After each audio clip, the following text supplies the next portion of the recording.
What's going on, you guys? It's Nick Johnson, your favorite sports YouTuber right here, back in the air with another video.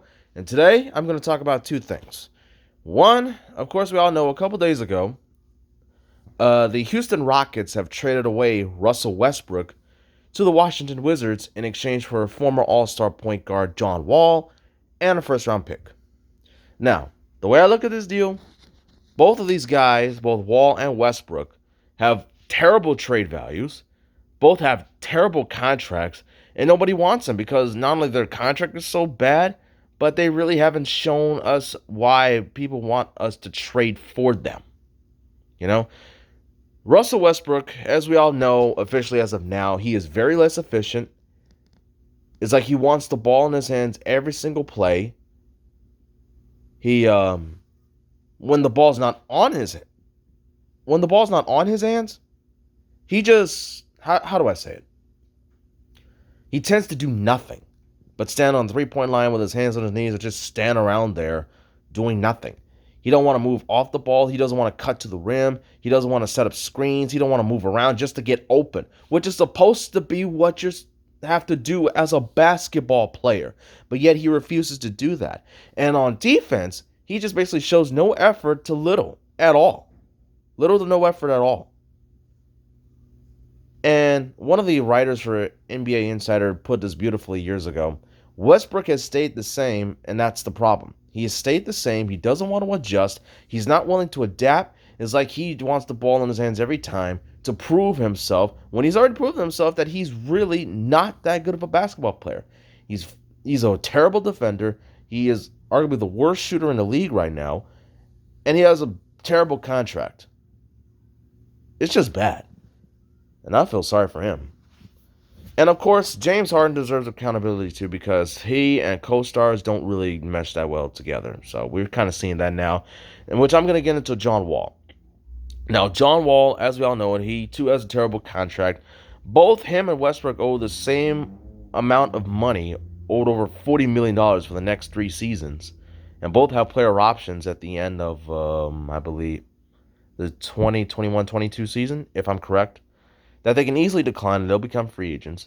It's just that Wall has not played a game in 2 years, since December 2018, when he suffered a left heel injury that was so serious that it required him to have season-ending surgery on January 2019.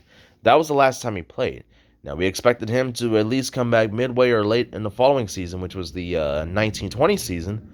But that didn't happen. It was because I believe it was during playoff time or beforehand or afterwards that he slipped and fell in his home, which suffered, and in the process suffered a torn left Achilles, which forced him to miss all of last season too.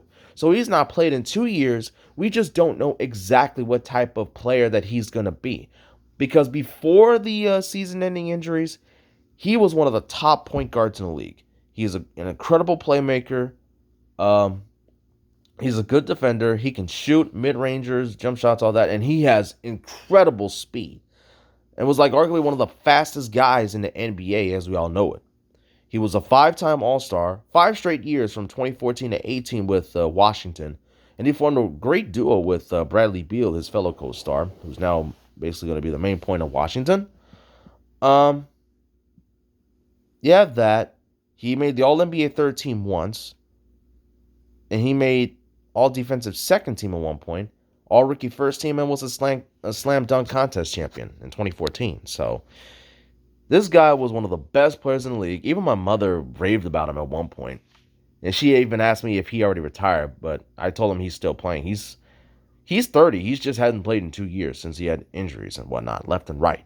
So, we just don't know exactly what type of John Wall he's going to be, even though we did see clips of him a month ago working out and training, basically showing like the John Wall of old before his injuries. So maybe he'll be that same John Wall again, but then again, I don't know, because he did suffer an Achilles injury last season. And if you have an Achilles injury, it tends to derail your career. I mean, we all saw what happened to Kobe Bryant years ago. We're seeing it happen with DeMarcus Cousins because he's not the same Boogie Cousins as he was in Sacramento. And we don't know exactly what's going to happen with Kevin Durant. Because Kevin Durant is arguably one of the best top 10 players, top 5 players in the league right now. He tore his Achilles during the 2019 NBA Finals against Toronto when the Raptors had Kawhi Leonard, and he missed all of last season because of that. It tends to ruin a player's career as a result. Kobe, DeMarcus Cousins, they haven't been the same since then, since their Achilles injuries. Of course, Kobe in his grave would even acknowledge that. I mean, he was still elite, but just wasn't the same Kobe as we all know. God rest his soul, and it still feels weird saying that. Um, we don't know what Kevin Durant's going to be like. We don't know what John Wall's going to be like. So I don't know if this is like, to me, a lose-lose scenario for both Washington and Houston. Now, I'm planning to make a separate video about Houston sometime, hopefully tomorrow by the time I wake up, because I won't work on weekends. So I'll be able to address on their scenarios and what they're going to look like heading into the next season. Now, moving on, another topic I want to talk about is two superstars recommitting to one team. And I'm talking about both stars recommitting to the Los Angeles Lakers. Both LeBron James and Anthony Davis. The King himself signed, on Wednesday, signed a 2-year extension worth $85 million to stay in LA because he's like towards the end of his current deal, which was a 4-year deal worth over $170 million to play for us that we signed for him back in the summer of 2018 after he left Cleveland. That included a player option, which he'll probably easily decline after this coming season, because this coming season will be his 3rd year on his current deal, and after that he'll decide whether or not to exercise or decline that player option. But since we gave him that 2-year extension, he'll automatically forego that player option, and he'll just start that 2-year extension immediately after this coming season. And Anthony Davis, old unibrow himself, is also staying with the Los Angeles Lakers on a supermax contract, a 5-year deal worth $190 million. Just like $10 million short of the $200 mark that we was expecting out of it, but still a really great contract and one that's well deserved, in my view. Well deserved. Now, these two extensions for both LA's top stars, with arguably the best player in the league right now and arguably the second best big man in the league behind Giannis, the Lakers have chances to go repeat. Not only those extensions, but they've also addressed their depth. They've added 2 Sixth Man of the Year candidates, one a runner-up and one a winner. One, the runner-up, which was point guard Dennis Schroeder. We traded for him from the Oklahoma City Thunder in exchange for the 28th pick from this past draft and Danny Green, who was bound to get out of there anyway. I mean, we had to get rid of him, which was expected. And we ended up signing eventual Sixth Man of the Year winner, Montrezl Harrell, center Montrezl Harrell from the LA Clippers on a 2-year, $19 million deal. You got both of those guys who finished in the top 2 in Sixth Man of the Year voting last year. And not only that, you've added Marc Gasol. I mean, he's out there and he's already aging as we speak. He's in his mid-30s, but he could still produce at an elite level. I mean, he was instrumental in helping Toronto win their first ever NBA title in 2019, which was last summer. And he provides that big man anchor, rim protector, and great offensive post game that we needed, I mean, he may not be the Marc Gasol of old when he was in Memphis, but he'll still provide that big man stability because we are now filled with bigs anyway. You have Montrezl Harrell, you have Anthony Davis, the best in the league, and you have Marc Gasol. You got 3 great big men on your roster, and you've had solid guard at depth. I mean, they also added Wesley Matthews on a 1-year deal, but that's like whatever, But hopefully he'll provide that much offensive stability as he did defensively in Milwaukee last season. So we'll see how that goes. But they've addressed their depth when it counted the most. They learned their mistakes from last season. Even though they won an NBA title last season, they didn't have that much depth. And they were questioning whether or not the roster that they have outside of LeBron and AD was going to carry them to an NBA title last season. And that was a hot topic of conversation.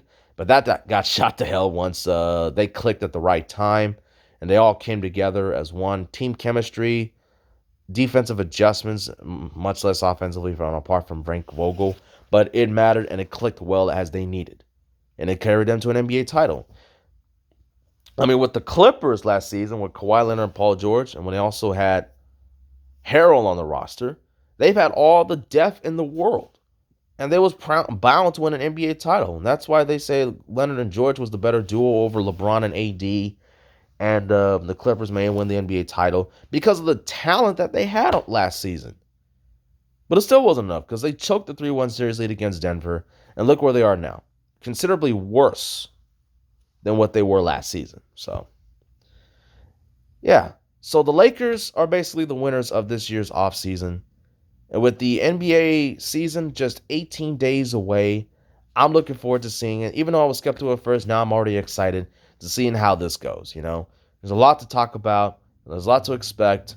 Of course, not much because Klay Thompson suffered another season-ending injury. I'm going to get to that later, hopefully in another video. But, yeah. There's a lot to look forward to this NBA season. I'm really excited to see how that goes. Anyways, that's all the topics I have to talk about for today. Make sure to hit the like and subscribe button. Make sure to hit that bell com button where you get my notifications on when I'm going to upload my next video. And let me know what you think in the comments section. Like, do you think the Rockets shot themselves in the foot as well as the Wizards did? And do you think the Lakers win the offseason? Like, let me know what you think in the comments section. So, with that being said, I'm Nick Johnson, your favorite sports YouTuber here, and I'm out. Peace.